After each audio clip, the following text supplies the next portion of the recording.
my goodness. Each one of the last 18 days have been the best days of my life. What do you think? Yes. I mean, definitely up there. Pretty much second only to exploring New Zealand for a year. But not every year of those 365 was anywhere close to this. No. There were a handful. A handful, right? I was very happy the day that I married Taylor. That was amazing. And when my son was born. I remember some really amazing times that I had.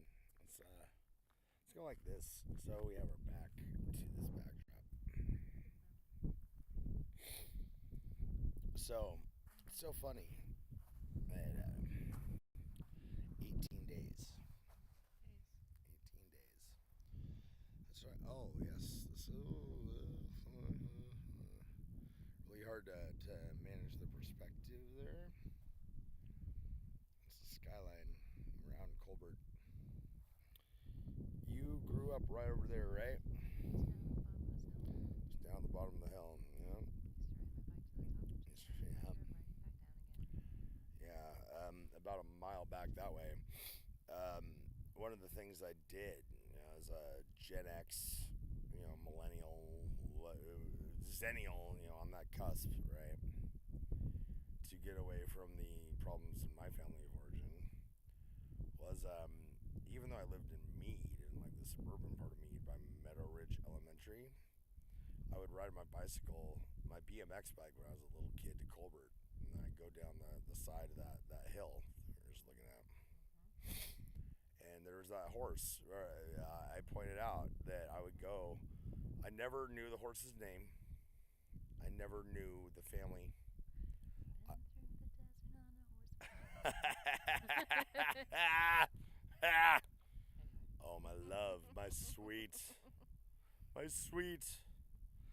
senpai cream pie. But like, yeah, we are the same person. We grew up not just within we thought we were within a 10-mile radius of each other. No. I rode my bicycle to go feed a horse maybe 300 yards away from where she was growing up at. And crazy. Bus rode by that place every day. Every day. On your way to Midway Elementary. Yeah, I went to Meadow Ridge Elementary, but you were at Midway and I was at Meadow Ridge probably about the same time. Yep, up through 4th grade is when I moved. Yeah, 4th grade is when you moved. Yeah, I lived 15119 North Farrell Street from the time that my parents moved there, 89, I think, all the way up until I was 18 years old. Whoa, And really? I lived in the same place because my parents. Well, my parents were not they just weren't addicts, but my family, we've discussed that my family life was probably, because of Glen Hawking, a lot more fucking rough, because even though your parents were economically disadvantaged, my dad was, no, he was a fucking monster, but he didn't mean to be. He didn't know any better. They didn't have therapy back then.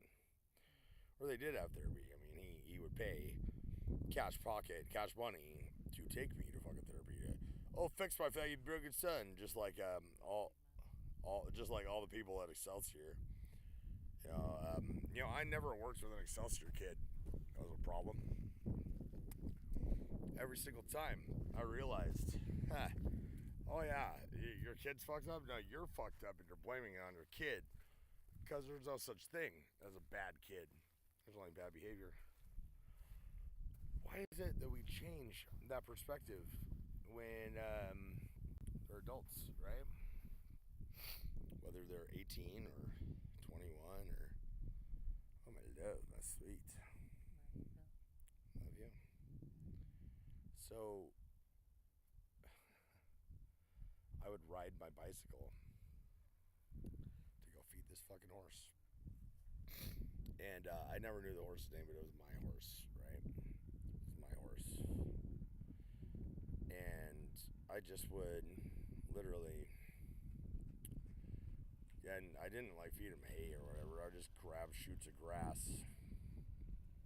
Oh, look, like some teenagers in a fucking shitbox car coming here to fucking make out and the sun's going down. Oh, Jesus. Wow. Beat him to it. Yeah, sorry. Old love beats out young love, guys. Sorry. But when you're an old crow and a young cardinal at the same fucking time, I love my sweet. And when you're finally with an autistic person who literally is not just your soulmate, but like, that's too trite. That's too trivial. Feels That's like too. the other half of my soul.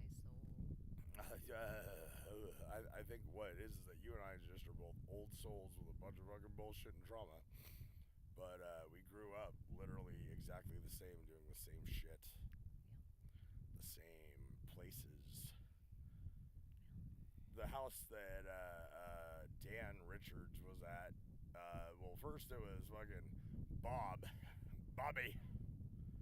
Man, he was like the best fucking weed dealer, dude. Oh my god.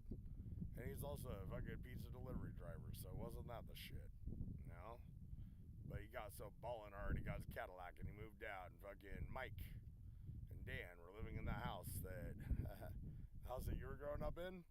Yeah. Literally across the alley. Elm and Joseph. Elm and Joseph, yeah. Joseph and Gannon. Yeah, Other side of the alley. I was there. The other side of the alley, yeah. Lauren's fucking house that he 12 or 11? Yeah, Lauren fucking owned that house. And Lauren, oh, we're out to tag Lauren in this shit. He owned the house, and I'm pretty sure that Mike's parents live there now, but like, Mike doesn't want to talk to me. I don't know why. I never did anything to him, but whatever. His wife that he had 3 kids by, I talked to her the other day. I'm like, oh yeah, you deserve this. Good job, homie. Can't believe we were literally across the alley for each other growing up. We probably saw each other a million times. 3 years apart and never in the same school. 3 years apart, never in the same school, never. Oh, but we were in the same. We were in the same vicinity. Yeah. And all throughout life. All throughout life, we grew up within 10 miles of each other. Spirit quest at the same time. Oh yeah, so this tattoo right here, I got. Wait, that's hers, right? Tell everybody about your tattoo, love. And you got it at a different time, but it was right after you divorced and you were happy for the first time, right? Yep. Abusive ex-husband.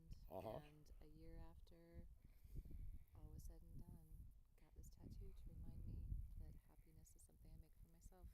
If I'm not happy, it's my responsibility to get out of the situation and change it. Oh, exactly, right? And so I got this tattoo. Can you hold that, love? Thank you. I got this tattoo, which is Romans 6:23 in Hebrew. Notice that it's the same spot on the left arm. Same spot. And I got mine right after my divorce, even though I never actually divorced her because I was too much of a drug addict and an alcoholic to actually divorce her until Taylor and I were trying to get a marriage license. Like, I probably need to do a divorce, right? Oh, goodness, I didn't know that. Yeah, right? Got it. Priorities, Priorities, exactly, fucking priorities. And the thing is, I was a real alcoholic abuser piece of shit. I was Courtney's domestic violence abuser, but she hit like a man, and she hit me way the fuck more often than I ever hit her. And you know what? I deserved it every motherfucking time. But there were so many times that Courtney and I love that woman. I did my best, but my best wasn't good enough. Not because I wasn't a good man. She wasn't a good woman. Because we weren't trying to do our best with what we got, but because trauma. Fucking trauma. And you rode around a shit box, having lots of intercourse with your boyfriend in high school. Mm-hmm. We were probably having intercourse at the same fucking places with our same, Probably. And shitbox, ratbox cars running around irresponsibly, like. We should revisit all those. We should, yeah. We'll I will make a hit list. I will match your enthusiasm. I kind of thought that sex was a thing that like I never would do again, but yeah, wow. Not because my spouse was not very lovely and attractive, and she just was mean to me, but she wasn't mean to me until she almost died in Israel, almost died. And, like, it's not her fault. So, like, it's just kind of sad because she's on this whole, like, tirade of, like, oh, you're a narcissist, you're to be. Like, no, dude. Did I cry the first time I startled you? Yes, yes, you did. Did you call your mother and be like, Mom, Yes. what did this man just do? And what'd she say? She said she's very happy for me.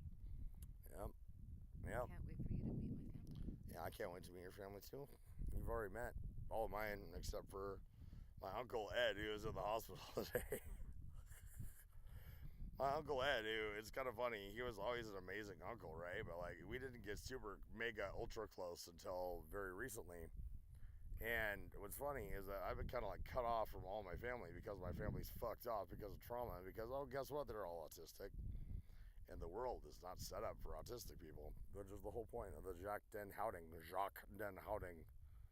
God, that Australian lady is something else. Actually, autism researcher. Here we are as the sun goes down. So, I got my tattoo in the same spot as her tattoo after the whole divorce dealy deal. But it was because all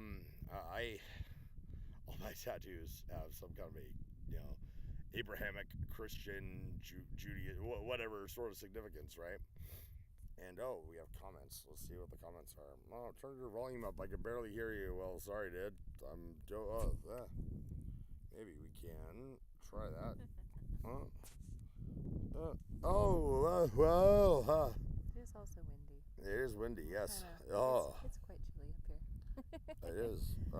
That's okay. Whoa. Okay, one sec. I'm not a content creator, dude. Settings, audio input. 1%. Oh, I know. We're gonna. See. Whoa. Cancel. Whoa. So we're gonna have to go back through that and mix and master that down. Add a noise gate, add a compressor, all sorts of shit, right? Oh, yes. Trust your judgment. Yeah, so that's the thing. I'm not good at it, but my buddy Jay, acquaintance who I haven't seen in like 20 years, but he runs a recording studio. He might be able to help me with that. But, like, I hit him up today. He hasn't called me back yet, but started from the bottom. Now we're here. Started from the bottom. Now the whole team fucking here. But Spirit Quest. Yes, my love, my sweet. So, I got my tattoo. It's Romans 6:23 in Hebrew. Lols. But the thing is, I just thought that the Greek looked stupid. I was getting a free tattoo from this chick, Lexi. A grown-ass woman, Lexi, now, who's, as a man, a baby, and is doing really well. But back then, we were casual hookup partners because we were just bored and we didn't have anything else to do. And I was older and she was younger, but we were just having fun, it wasn't a big deal. And it's kind of funny that when I bumped into her when I was homeless, she took me somewhere safe and she took care of me. And she wanted to have sex with me one night and I just couldn't do it because I knew that I was nothing but trauma and fucking grief and bullshit. But that's okay because she's okay and you're okay and I'm okay. Oh, my love. Sweet. I'm not like crying. That's just the wind making my eyes water. But like, I was crying earlier. You saw me crying earlier, yeah. Yes, I did. So my tattoo was because of this guy, Dustin, right? Lucinda Barnett, Dustin Barnett, Dusty. The Lucky 13, Fresno, California, brother. Frez yes, California. Where the best and the worst things in my life fucking happened to me at that time. Bo Saperstein, that guy, yeah, the only person who ever, I missed the gaydar. And I was like, you're fucking gay? What? He's like, yeah, I'm gay, homie. I love fucking dudes. But you know what? I act like a real man, so nobody ever fucking guesses. I'm like, whoa, dude. Hey, I'm cool with that, dude. I give a fuck. Like, we're pals. I've always had queer friends. It doesn't bother me, but you're the only one who didn't fucking. I never knew until you told me. Like we'd known each other for months. But like, yeah, that dude is cool as fuck. And the girls of the punk rock house, oh my god, they're so amazing. But like, I got my tattoo because Dusty. When I called him, I was hanging out at Hamish's place in Los Angeles. Hamish Reginald Basto, more machine than man. Even more of an autistic mutant than me, but oh my god, the same way he sucks so much worse than I do at communicating, which is fucking saying something. The guy never had a problem executing. We should try to reconnect with Hamish Reginald Basto. That'd be cool. It's starting to get dark out here. It's cold. It's chilly. But like, I got my tattoo to, because when I called Dusty after I drank a half gallon of Patron, because there's this girl, Sammy, yeah, that was like bartending in the Lucky 13 that was friends with Courtney. And we took her to the Playboy Mansion, Hugh Hefner's fucking house in Los Angeles, because she wanted to try out as a Playboy bunny, right? And so we were at fucking Hef's mansion. Yeah, Courtney and I. And we fucking were, Jonathan was, we were at the Playboy fucking mansion, dude. And we were fucking there, and the security lesson and everything is great. It's cool. And Sammy was, she was a bad bitch, but she didn't have much between her ears. I hope she grew up. But, like, you know how it is when you're that attractive, character and intelligence aren't really necessarily, things that are barriers in your life. But she had the character. She just didn't have the... I'm not saying that I thought that she was dumb, dude. No, she was smart. It's just that she didn't have to, like, try, But I imagine that things happened to her in life where she had to try at some point. But, like, when I say these things, I'm just an autistic person info dumping. I'm not, like, making character or moral or value judgments. Because every human being has infinite worth, even my ass. And I'm really troublesome and problematic. All right? Not to me, love. Not to you. You're the only person in the world I'm not troublesome and problematic to.